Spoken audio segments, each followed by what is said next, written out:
Para entendermos onde é que nós estamos, para nos situarmos em tudo que nós lemos, hoje nós estamos lendo o finalzinho do capítulo 6 de São João. Lembra que o capítulo 6 é o discurso do pão da vida, onde Jesus diz assim, sobre esse mistério que nós celebramos, que ele é a carne e o sangue que deve ser comido como verdadeira comida e verdadeira bebida.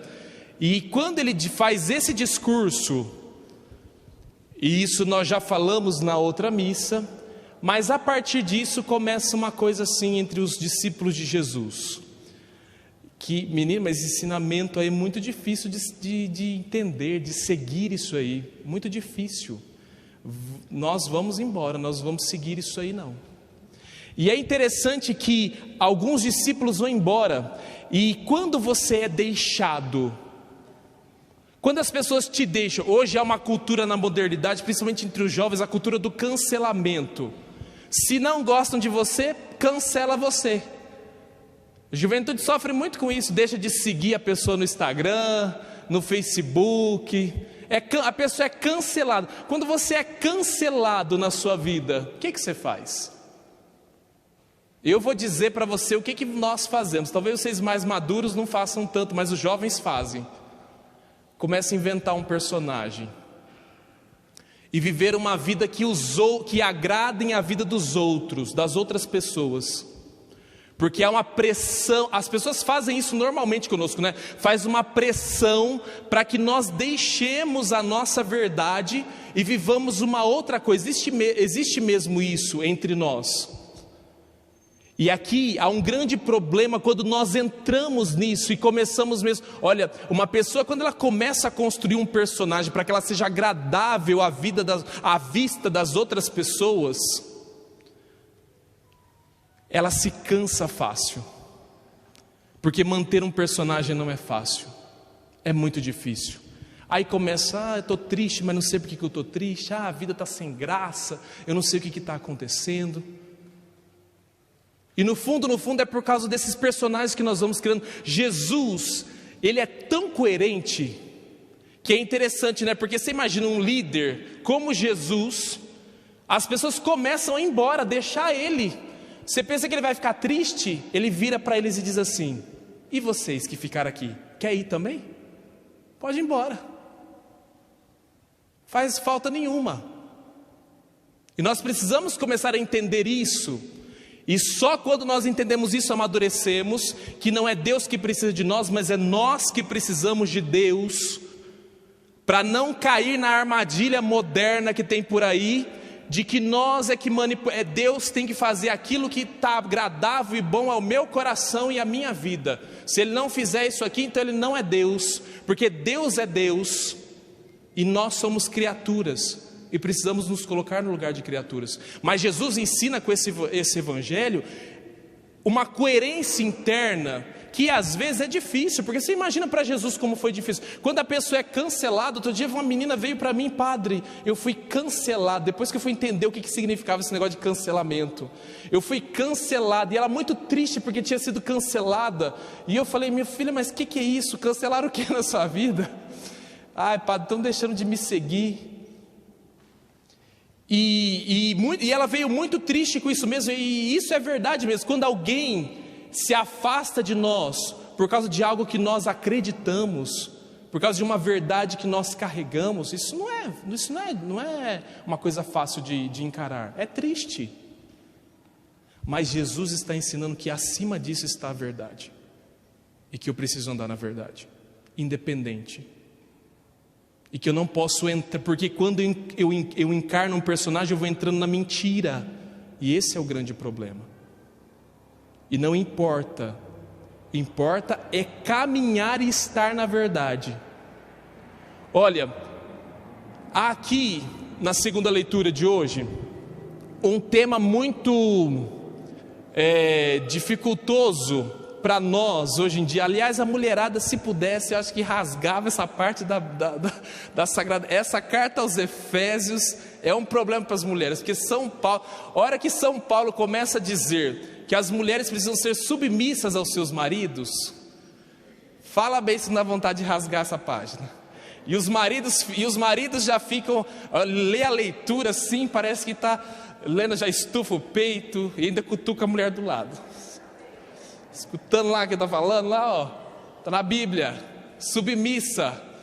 E é interessante que justamente porque é a maneira errada que, olha, eu não sei por que isso entrou no nosso pensamento moderno, essa maneira errada de interpretar, e as pessoas espalham vídeos por aí, YouTube afora, interpretando isso de uma maneira errada.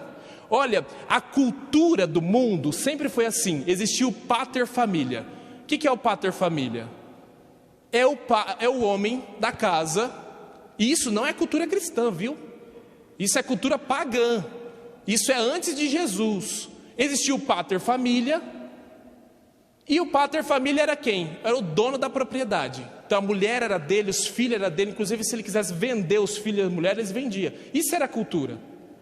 Quando Jesus vem, ele traz um outro tipo, ele eleva o tipo do relacionamento. E aí muda tudo, e por isso justamente que São Paulo está fazendo esse discurso, é para quebrar com essa cultura de que num casamento quem manda é o homem. A leitura é justamente para quebrar isso, e não para reforçar isso. É interessante porque, olha só, é porque é a falta de ler, você só lê, se você lê só lá assim, mulheres sejam submissas aos seus maridos, ótimo. Agora coloca a frase dentro do contexto, o que São Paulo começa a dizer? Ele fala para todo mundo no geral, para todo mundo, sede submissos uns aos outros. O que significa isso? Que qualquer relacionamento, homem, mulher, marido e mulher, amizade, como que um cristão deve se relacionar? Sendo submissos uns aos outros. Aliás, isso aqui está uma verdade muito grande, porque numa amizade, quando você é amigo de alguém, se você tem uma pessoa que só pisa em você, essa amizade acontece o quê? Acaba. Agora, se existe uma relação mútua entre amigos, de uma pessoa que pensa, não, eu vou pensar em agradar, em servir ao outro, e o outro também pensa da mesma maneira, eu vou servir. Quando tem essa relação de troca, de ajuda, essa relação faz o quê? Ajuda com que as relações cresçam, amadureçam, se tornem relações muito melhores, não é assim? Então São Paulo está dizendo isso, ele começa a dizer isso, e aí depois ele vai dizer, inclusive, em toda a relação, um seja submisso ao outro, mas no casamento inclusive, há algo mais, além da mulher ser submissa ao marido, além disso, porque é aqui que é interessante, porque o que São Paulo fala, pega para o lado dos homens, não das mulheres.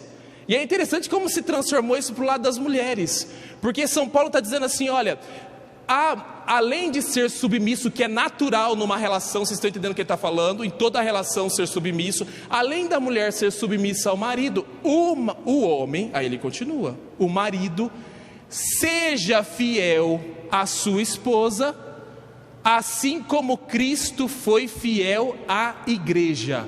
O que significa isso? Minha filha, vocês estão na vantagem. É uma falta de interpretação, porque além do coitado ser submisso a você, além do coitado ter que subir, para ele São Paulo diz uma coisa a mais ainda. Sabe o que Cristo fez com a igreja? Deu a vida dele para a igreja.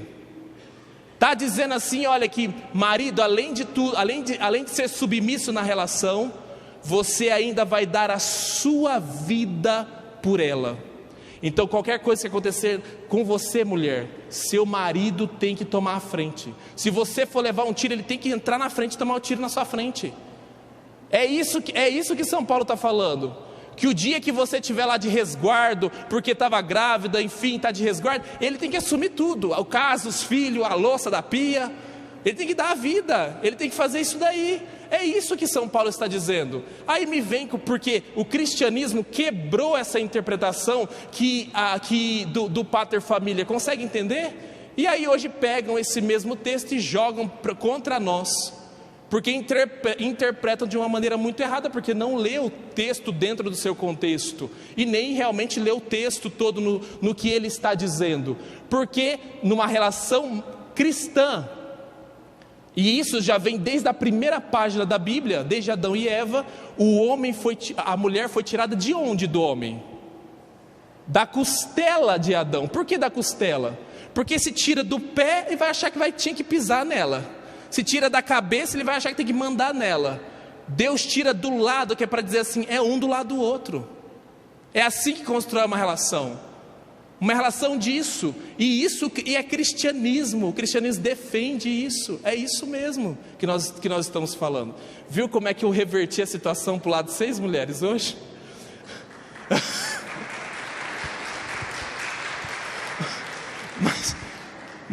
Mas isso, tirando as brincadeiras, é bem verdade. O padre está dizendo tudo isso por quê? Para falar da coerência de Jesus. Que num relacionamento, por que traz essa segunda leitura aqui? Em qualquer relacionamento precisa imperar a verdade para que a coisa dê certo. Precisa ter essa astúcia de Jesus da verdade, senão não dá nada certo. E eu queria terminar relembrando para vocês uma história que vocês já devem ter conhecido. Mas lembra daquela história, daquela mulher num país longínquo, num reino longínquo. Uma mulher que trabalhava limpando a casa do rei ficou sabendo da notícia. O rei promulgou a notícia que ele tinha ficado viúvo e que ele ia escolher uma das mulheres do reino, e ia escolher uma para ser a sua esposa. E aí então ele promulga a notícia que ele ia distribuir uma semente na porta da casa dele. E a mulher que cultivasse aquela semente mais bonita, que trouxesse a flor mais bonita para ele, essa daí seria a nova rainha. E a mulherada já fez fila na porta da casa do rei. E a mulher que escutou, levou a notícia para casa, mas era faxineira lá do reino.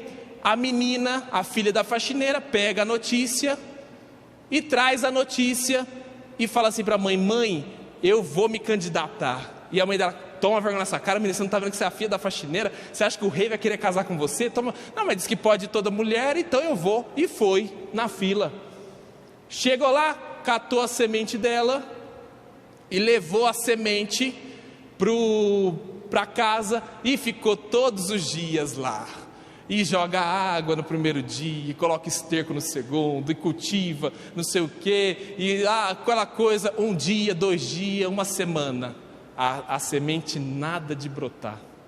Aí ela vai chorando para a mãe dela: mãe, olha só, a minha semente não brota, por que será? Eu te falei para você não ir lá. O rei, quando viu que era você, já deu uma semente que nem prestava. Você acha que você vai ser rainha? E aí ela traz, ela insiste, ela fala assim: não, mas eu vou ficar cultivando. 1 mês depois chega o dia da recepção do rei, onde as mulheres iam se apresentar, e a flor da menina, nada, o vaso com terra pura, não tinha nascido. Essa menina ficou inconformada, ela falou: meu Deus, mas o que eu vou fazer? Ela pega o vaso e fala assim: eu vou lá levar o meu vaso, não estou nem aí, vou levar meu vaso lá.